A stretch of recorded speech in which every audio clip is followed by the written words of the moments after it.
So bala ito pala yung naririnig ko kanina na humuhuni.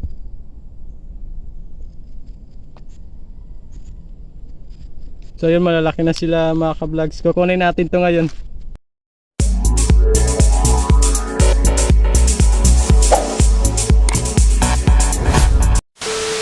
Hey yo, what's up mga ka-vlogs? Welcome back again dito sa aking YouTube channel. Muli tayo nagbabalik para sa ating panibagong vlog. For today's video mga ka-vlogs is papakita ko sa inyo mga ka-vlogs yung ibon na nakuha ko. So yun mga ka-vlogs, bali andito pa lang tayo ngayon sa taas. Kanina mga ka-vlogs, may narinig akong huni ng ibon yung mga baby dito sa taas. Bali andito ako ngayon sa taas. So papakita ko sa inyo. So yun mga ka-vlogs, andito ako ngayon sa taas. Kasi kukuha natin yung mesa, ang tawag dito sa amin sa probinsya yung mesa. Bali mga ka-vlogs, binutasan ko, tatlo pala sila nandiyan sa loob. So yung bali kukuha natin na kukunin natin yan ngayon.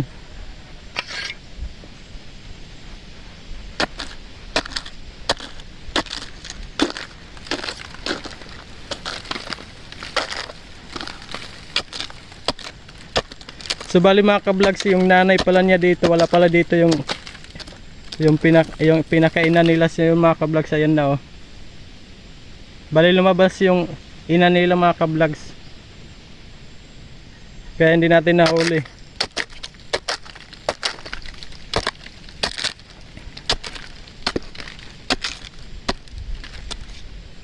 So bali mga ka-vlogs, sa alagaan natin to. Tatlo ata mga ka-vlogs.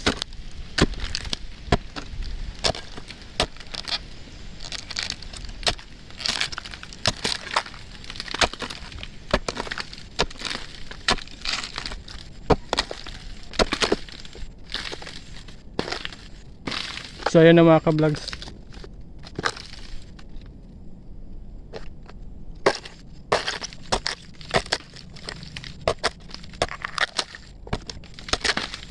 Bali andito pala sila sa botas na gaano, may pugad.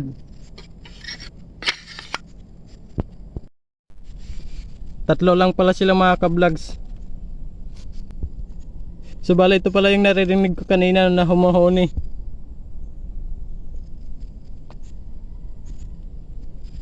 So yun, malalaki na sila mga ka-vlogs. Kukunin natin to ngayon.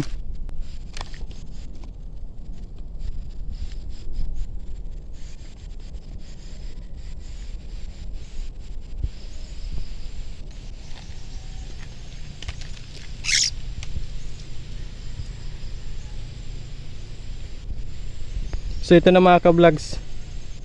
So ito yung itsura niya oh. Wala pa mga balahibo mga ka-vlogs.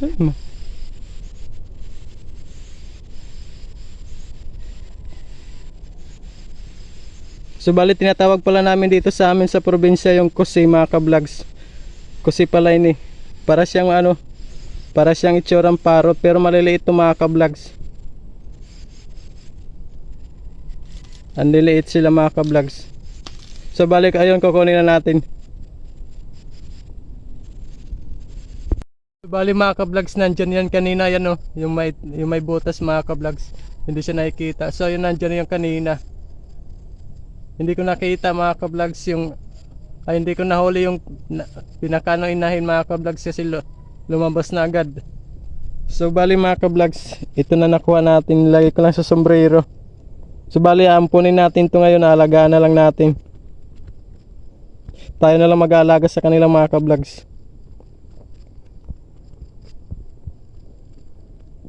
So linagay ko muna dito sa sombrero kasi wala kasi tayo paglalagyan.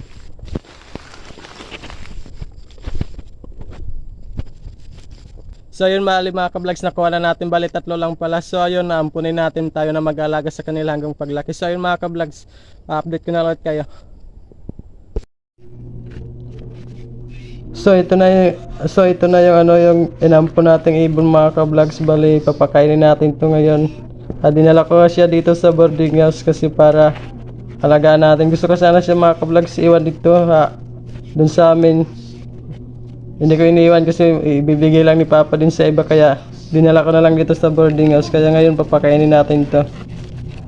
So dito nga naghahanda na ako para pakainin yung mga alaga kong ibon. So ngayon nga papakainin natin yung yung alaga nating ibon. So bali saging lang yung pinapakain ko sa kanila. Yan naman madalas kinakain nila mga bungang kahoy, sag at mga bayabas. So dito nga sinusubuan ko sila kasi hindi pa naman kaya nila kumain. Yung pala yung tinatawag dito sa amin yung tinutundaan. Kung tawagin dito sa amin sa probinsya. Bali gumawa pala ko yung ginagamit ko pantunda, yung plastic na matigas, yun lang ginamit ko kasi kaysa naman bibili pa ako na. Kasi nga hindi pa naman kaya nila kumain ng mag-isa kaya kailangan natin ng tundaan sila para kumain. Inisa-isa ko nga sila pakainin para sila ay makakain lahat. Kasi nga kinuha na natin sila kaya tayo na lang mag-aalaga sa kanila. So bali nag-iisip pa lang kung anong ipapangalan sa kanila. At kung meron kayong magandang ipangalan sa kanilang tatlo, babasahin ko sa baba, comment yun na lang kung meron kayong magandang may pangalan sa kanila. Wala kasi akong maisip na ipangalan sa kanila. Kaya kayo na lang mag-isip kung anong magandang may pangalan sa kanila. Nag-i-enjoy naman ako pakainin ko sila kasi mahilig din ako sa mga mag-alaga ng mga ibon. So dito nga napapansin nyo, nakikita nyo yung karton kasi yan lang yung lalagyanan ko kasi wala pa tayong lalagyan na kulungan nila. Kasi nga wala pa naman tayong pambili kaya dyan na lang muna sila sa karton nilagay. Kasi nga first time ko lang din mag-alaga ng ibon kaya ngayon wala tayong kulungan na paglalagyan nila. Minsan nakakapagod na magpakain sa kanila kasi sobrang likot nila pero kailangan natin alagaan sila, pakainin. Minsan sa gabi nagigising ako sa sobrang ingay nila kaya pinapakain ko na lang sila paggabi. Hindi madali silang alagaan, minsan kailangan magpagod at magpuyat. At sabi nga sa kasabihan, kapag may tiyaga, may nilaga.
Bali ngayon papakita ko sa inyo yung kinuha nating ibon doon sa bukid yung nakarang araw. Bali ngayon, nandito ako ngayon sa bahay, nakauwi na ako ngayon. So ngayon, 5 days na siya ngayon dito sa akin. So ayun, papakita ko sa inyo ngayon yung kinuha kong ibon.